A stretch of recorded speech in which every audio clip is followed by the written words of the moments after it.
निकाय चुनाव से पहले भाजपा ने तैयार कर ली है आर पार की रणनीति। इसके केंद्र में है ओबीसी वोट बैंक। चुनावी पिच पर समाजवादी पार्टी के पिछड़ा कार्ड का जवाब देने के लिए पार्टी अब हर वोटर के पास पहुंचेगी और उन्हें सौंपेगी केंद्र और राज्य की भाजपा सरकार के उन कामों की लिस्ट जिसका वास्ता ओबीसी समाज के कल्याण से है।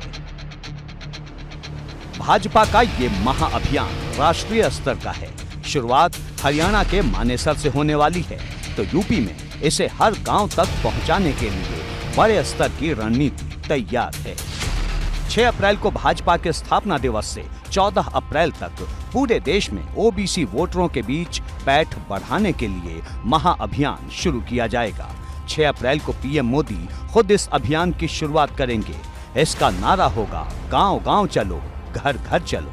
इस अभियान को सामाजिक सप्ताह का नाम दिया गया है। पार्टी ने इसका पोस्टर भी जारी कर दिया है। यूपी में पिछले साल के विधानसभा चुनाव में ओबीसी मोर्चा के जातीय सम्मेलनों की बड़ी भूमिका थी और एक बार फिर पुराने फॉर्मूले के दम पर भाजपा कामयाबी की नई रेस लगाने की तैयारी में है।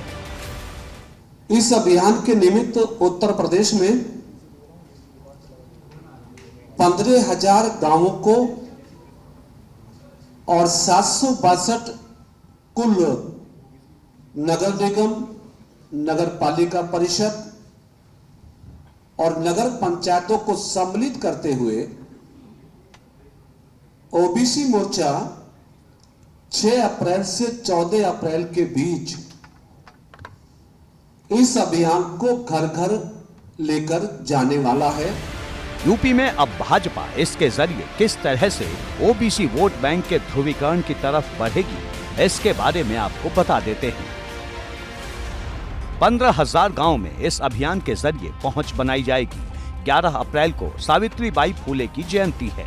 इस दिन सभी शहरों में ओबीसी समाज का प्रबुद्ध सम्मेलन आयोजित होगा।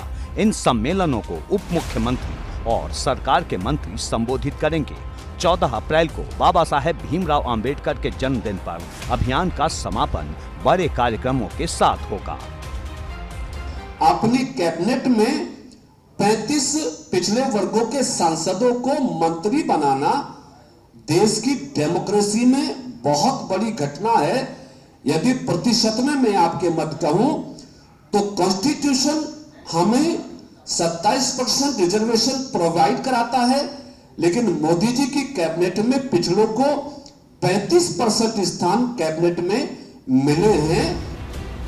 भाजपा का दावा है कि यूपी की आबादी में 52% से ज्यादा की हिस्सेदारी वाले ओबीसी वर्ग के बीच पहुंचकर उन्हें मोदी और योगी सरकार की उपलब्धियों के बारे में बताया जाएगा और इस दौरान विपक्षी दलों पर जोरदार हल्ला बोला जाएगा।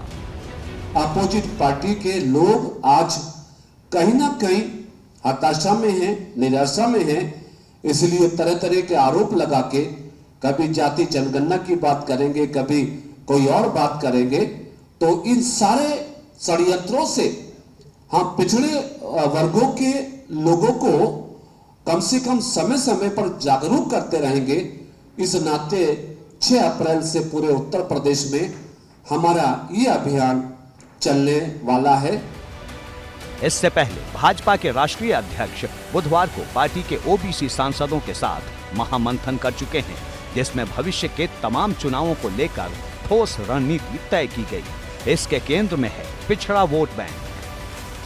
वंचित लोगों के लिए, पिछड़े वर्ग के लिए, अगड़े वर्ग के लिए, अनुसूचित वर्ग के लिए जो काम किए हैं उससे पूरे देश की जनता अब मोदी जी की तरफ निहार रही है। और दूसरी ओर ये जो विपक्षी नेताओं का जो झुंड है, इनके चित्र, चरित्र, चाल, चेहरे को, कुरूप चेहरे को भी जनता ने पूरी तरीके से देखा है। भारतीय जनता पार्टी ने वास्तविकता में जिस हिसाब से सरकार ने और हर तबके के लिए, हर समाज के लिए, जो उनके उत्थान के लिए जो काम किया है, खासकर ओबीसी समाज के लिए, तो वो उनके विषय, उनके बीच में जाकर उनको बताने की भी आवश्यकता है, उनको बताया भी जाए ताकि कोई गुमराह ना हो सके। उधर समाजवादी पार्टी ने साफ कर दिया है कि भाजपा की चाहे जितनी तैयारी हो, ओबीसी वर्ग के आम लोग जानते हैं कि डबल इंजन की सरकार ने उन्हें सिर्फ गुमराह किया है, उनके फायदे के लिए कुछ नहीं किया। साफ है कि ओबीसी वर्ग के साथ ही भाजपा की कोशिश दलित वोटरों का भरोसा जीतने की भी है और इस वक्त सपा की रणनीति के केंद्र में भी यही है। यही वजह है कि पिछड़े वोट बैंक के पिच पर इस वक्त धुआंधार सियासत हो रही है।